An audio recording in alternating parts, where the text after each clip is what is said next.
नमस्कार, मैं रवीश कुमार। आपने सुना कि नॉर्वे की पत्रकार हेला लिंग ने प्रधानमंत्री मोदी से क्या पूछ दिया। प्रधानमंत्री मोदी, आप दुनिया के सबसे आजाद प्रेस के कुछ सवालों को क्यों नहीं लेना चाहते। यह सवाल दुनिया भर में गूंजने लगा है। गोदी मीडिया ने आपको जोर शोर से बताया होगा कि 43 साल बाद भारत का कोई प्रधानमंत्री नॉर्वे की यात्रा कर रहा है, लेकिन यह नहीं बताया होगा कि 43 साल पहले 15 जून 1983 को तत्कालीन प्रधानमंत्री इंदिरा गांधी नॉर्वे गई थी। तब उन्होंने नॉर्वे के तत्कालीन प्रधानमंत्री केयर विलोच के साथ बाकायदा बैठकर प्रेस को संबोधित किया। उसी समय की तस्वीर इंटरनेट पर वायरल है। 43 साल में ऐसा क्या बदल गया कि भारत के प्रधानमंत्री नरेंद्र मोदी नॉर्वे जाते हैं और प्रेस के सवालों का जवाब तक नहीं देते। जिस हॉल में प्रधानमंत्री मोदी और नॉर्वे के प्रधानमंत्री योनस गार स्टोरे अपना अपना बयान पढ़ रहे थे, उस हॉल में पहले से ही तय था कि सवाल जवाब नहीं होंगे। बयान पढ़ने के बाद जब दोनों नेताओं ने हाथ मिलाया, तभी एक आवाज सवाल बनकर आती है और पूरे हॉल के सन्नाटे को तोड़ देती है। प्रधानमंत्री मोदी बिना जवाब दिए हॉल से निकल जाते हैं और सवाल पूछने वाली पत्रकार हेला लिंग का सवाल दुनिया भर के लोकतांत्रिक मानस में ठहर जाता है। दुनिया के सबसे आजाद प्रेस वाले देश में प्रधानमंत्री नरेंद्र मोदी सवाल क्यों नहीं ले रहे हैं। ठीक है, तय होगा कि सवाल जवाब नहीं होगा, लेकिन इस पर भी सवाल होना चाहिए कि 43 साल बाद जब भारत से कोई प्रधानमंत्री नॉर्वे गए हैं तो सवाल जवाब क्यों नहीं हुआ। बिना सवाल जवाब वाले कार्यक्रम नॉर्वे के कहने पर तो तय नहीं हुआ होगा। इसकी पहल क्या भारत ने की? भारत की तरफ से चर्चा चलाई गई कि जब साझा प्रेस सम्मेलन होगा तब सवाल जवाब नहीं होगा। अगर ऐसा हुआ है तब भी सोचिए कितना शर्मनाक रहा होगा किसी भारतीय अधिकारी के लिए किसी दूसरे देश के अधिकारियों से कहना कि हमारे प्रधानमंत्री आ रहे हैं, जरा देख लीजिएगा, कोई पत्रकार सवाल ना पूछ बैठे। सवाल नॉर्वे से भी होना चाहिए कि अगर वह प्रेस फ्रीडम के मामले में नंबर 1 है तो उसने ऐसी व्यवस्था क्यों स्वीकार की कि प्रेस के सामने दोनों बयान पढ़कर चले जाएंगे, सवाल जवाब नहीं होगा। क्या नॉर्वे ने प्रेस की आजादी से समझौता नहीं किया? अगर हेला लिंग के सवालों का जवाब भारत के प्रधानमंत्री मोदी ने नहीं दिया तो नॉर्वे के प्रधानमंत्री योनस स्टोरे ने भी द हिंदू की पत्रकार सुहासिनी हैदर के सवाल का जवाब नहीं दिया। सवाल पूछने वाली पत्रकार हेला लिंग ने सुहासिनी हैदर के अधिकार का भी बचाव किया है और कहा है कि मैं यह देखकर निराश थी कि नॉर्वे के प्रधानमंत्री ने भारत के पत्रकारों के सवालों के लिए समय नहीं दिया। उम्मीद है अगले दिन ऐसा करेंगे। वीडियो में देखा जा सकता है जब वे कमरे से निकल रहे हैं, उस समय सुहासिनी हैदर उनसे सवाल पूछने लगती हैं, जिसे योनस स्टोरे अनसुना करते हैं। इस पर हेला की आवाज आती है कि आप भारत के कुछ पत्रकारों के सवाल क्यों नहीं लेते, उन्हें दिखाइए कि नॉर्वे में हम पत्रकारिता कैसे करते हैं। Why don't you take a few questions from the Indian reporters and show them how we do it here in Norway? बाद में नॉर्वे के प्रधानमंत्री ने सभी पत्रकारों के सवालों के जवाब दिए, भारतीय पत्रकारों के भी। भारत में हेला लिंग को लेकर बहस छिड़ गई है।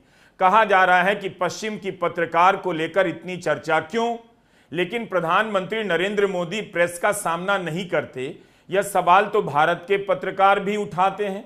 भारत का विपक्ष अक्सर यह सवाल करता है। नेता प्रतिपक्ष राहुल गांधी ने नॉर्वे की पत्रकार हेला लिंग के सवाल पर ट्वीट किया और कहा, जब छिपाने के लिए कुछ नहीं होता तब डरने की कोई जरूरत नहीं होती। जब कॉम्प्रोमाइज हो चुके प्रधानमंत्री घबराकर कुछ सवालों से भागने लगते हैं, तब भारत की छवि पर क्या असर पड़ता है। किसी 1-2 देश की बात होती तो समझा जा सकता था, लेकिन प्रधानमंत्री मोदी की विदेश यात्राओं का यह निरंतर पैटर्न होता जा रहा है कि वे प्रेस के सवालों का सामना नहीं करते। हेला लिंग ने जो सवाल किया वह तो हर पत्रकार का सवाल होना चाहिए कि आप सवाल क्यों नहीं लेते। नॉर्वे के अखबार देखिए, प्रधानमंत्री की यात्रा को लेकर क्या कुछ और किस तरह से लिखा जा रहा है। रिपोर्टर्स विदाउट बॉर्डर दुनिया भर में प्रेस की आजादी की रैंकिंग निकालता है। इस रैंकिंग में 180 देशों में भारत का स्थान 157वां है और नॉर्वे का पहला। कई साल से नॉर्वे पहले नंबर पर है। भारत के प्रधानमंत्री नरेंद्र मोदी के पास मौका था कि वे सवाल का जवाब देकर नॉर्वे की पत्रकार को गलत साबित कर देते, मगर उन्होंने जवाब नहीं दिया। नॉर्वे के अखबारों में इस बात की चर्चा है कि पत्रकारों को सवाल करने की अनुमति नहीं दी गई। वहां के अखबारों में प्रधानमंत्री मोदी को लेकर कई तरह के विश्लेषण और विशेषण लगाए जा रहे हैं। आफ्टन पोस्टन अखबार की हेडलाइन है कि मोदी चालाक और थोड़ा परेशान करने वाले आदमी हैं। एनआरके अखबार ने अपने एक विश्लेषण में लिखा है कि मोदी पर आरोप है कि उन्होंने अपने इर्द गिर्द राजनीतिक कल्ट बना लिया है और लोकतंत्र और अभिव्यक्ति की आजादी को कमजोर किया है। एक और अखबार ने लिखा है कि जब मोदी प्रधानमंत्री बने तब भारत 10वीं अर्थव्यवस्था था, आज तीसरी के आसपास है, लेकिन लोकतंत्र के मामले में उल्टी दिशा में जा रहा है। वैसे अर्थव्यवस्था के मामले में भारत की रैंकिंग इस समय 6ठे नंबर पर है। नॉर्वे के उस अखबार को नहीं पता होगा। अगर मनमोहन सिंह प्रेस के सवालों से बचकर इस तरह से निकलते जाते, प्रेस कॉन्फ्रेंस बंद कर देते, तो यही प्रधानमंत्री मोदी भाषण दे रहे होते कि दुनिया के सबसे बड़े लोकतंत्र का प्रधानमंत्री सवालों का सामना नहीं कर पा रहा, भारत की छवि गिरती जा रही है। हेला लिंग के एक सवाल को आप एक और बार सुनिए। प्रधानमंत्री मोदी, आप दुनिया के सबसे आजाद प्रेस के कुछ सवालों को क्यों नहीं लेना चाहते हैं?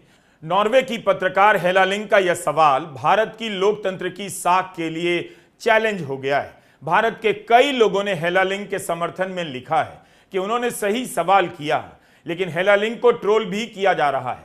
ट्रोल करने वाले एक तरह से हेला लिंग की बात को ही साबित कर रहे हैं कि भारत में प्रेस की अभिव्यक्ति का हाल इतना बुरा क्यों है। हेला लिंग की इतनी ट्रोलिंग हो रही है कि उन्हें अपने ट्विटर हैंडल पर आकर लिखना पड़ा कि मैंने कभी नहीं सोचा कि मुझे यह लिखना पड़ेगा कि मैं कोई जासूस नहीं हूं, ना ही किसी विदेशी सरकार की एजेंट हूं। एक अन्य ट्वीट में उन्होंने वह बात कह दी जो 12 साल के मोदी सरकार के कार्यकाल में भारत के गोदी पत्रकार भूल गए थे। उन्होंने लिखा कि कभी कभी पत्रकारिता में टकराव होता है, हमें जवाब चाहिए होते हैं। अगर इंटरव्यू देने वाला व्यक्ति सत्ता प्राप्त है, शक्तिशाली है और मेरे सवाल का जवाब नहीं देता है, तो मैं कोशिश करूंगी कि उन्हें टोकूं और सटीक जवाब हासिल करूं।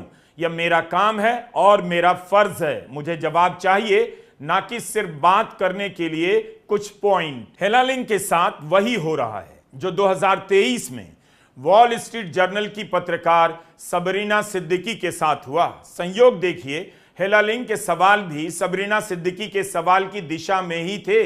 सबरीना का सवाल था प्रधानमंत्री मोदी से कि उनके देश में अल्पसंख्यक समुदायों और विरोध की आवाजों का दमन क्यों होता है। मुसलमानों और दूसरे अल्पसंख्यकों के अधिकारों की सुरक्षा के लिए प्रधानमंत्री मोदी क्या करेंगे? 3 साल पुराने सवाल जवाब के उस प्रसंग को आपको फिर से देखना चाहिए। Mr. Prime Minister, India has long prided itself as the world's largest democracy, but there are many human rights groups who say that your government has discriminated against religious minorities and sought to silence its critics.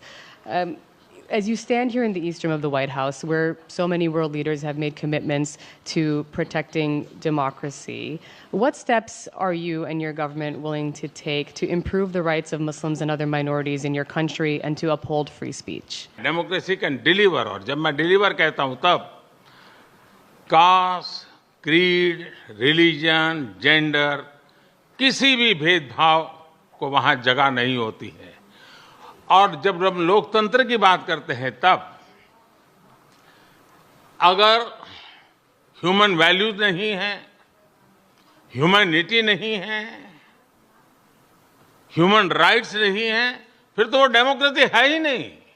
और इसलिए जब आप democracy कहते हैं, जब democracy को स्वीकार करते हैं और जब हम डेमोक्रेसी को लेकर के जीते हैं, तब डिस्क्रिमिनेशन का कोई सवाल ही नहीं उठता है। और इसलिए भारत सबका साथ, सबका विकास, सबका विश्वास, सबका प्रयास, उन मूलभूत सिद्धांतों को लेकर के, और इसलिए हम चलते हैं। भारत में सरकार के जो बेनिफिट्स हैं वो एक्सेस टू ऑल है, जो भी उसके हकदार हैं उन सबको मिलते हैं। इसलिए भारत के लोकतांत्रिक मूल्यों में कोई भेदभाव नहीं है, न धर्म के आधार पर, न जाति के आधार पर, न उम्र के आधार पर, न भूभाग के आधार पर। सबरीना सिद्दीकी ने प्रधानमंत्री मोदी से सवाल क्या कर लिया, उनके मुसलमान होने को लेकर ट्रोल किया जाने लगा। हालत इतनी खराब हो गई कि व्हाइट हाउस को वॉल स्ट्रीट जर्नल की पत्रकार सबरीना सिद्दीकी के बचाव में बयान देना पड़ा। खुद अमेरिका के तत्कालीन राष्ट्रीय सुरक्षा परिषद के प्रवक्ता जॉन किर्बी से पत्रकारों ने पूछ दिया, सबरीना सिद्दीकी के साथ जो हो रहा है उस पर आप क्या कहेंगे? जॉन किर्बी ने जवाब दिया, ऐसा व्यवहार लोकतांत्रिक नहीं है, हम इसकी निंदा करते हैं। 3 साल बाद वही सब कुछ नॉर्वे की पत्रकार हेला लिंग के साथ होने लगा। 2017 में प्रधानमंत्री मोदी जब अमेरिका गए तब उन्होंने किसी सवाल का सामना नहीं किया। 2023 में जब उन्होंने दौरा किया तो उनकी इकलौती प्रेस कॉन्फ्रेंस को लेकर ही अमेरिका में रिपोर्टिंग होने लगी। उनकी प्रेस कॉन्फ्रेंस को लेकर न्यूयॉर्क टाइम्स ने खबर छापी कि इस तारीख को नोट कर लीजिए, वह दिन जब मोदी ने प्रेस से लाइव सवाल किए। रॉयटर्स ने लिखा कि भारत के प्रधानमंत्री मोदी बाइडेन के साथ रेयर दुर्लभ प्रेस कॉन्फ्रेंस करने वाले हैं, सवाल सीमित होंगे। अमेरिका इस प्रेस कॉन्फ्रेंस को बड़ी उपलब्धि बताने लगा। राष्ट्रीय सुरक्षा प्रवक्ता ने कहा कि हम इसी बात के शुक्रगुजार हैं कि मोदी अपनी यात्रा के आखिर में प्रेस कॉन्फ्रेंस में भाग ले रहे हैं। तो ये हालत हो गई है। 2 दशकों से ज्यादा समय से लगातार चुनाव जीतने वाले नेता के पास भाषा की समस्या नहीं। प्रधानमंत्री मोदी की अंग्रेजी भी ठीक है और वे अनुवादक की मदद से हिंदी में जवाब दे सकते थे, फिर भी वो सवालों का सामना नहीं करते।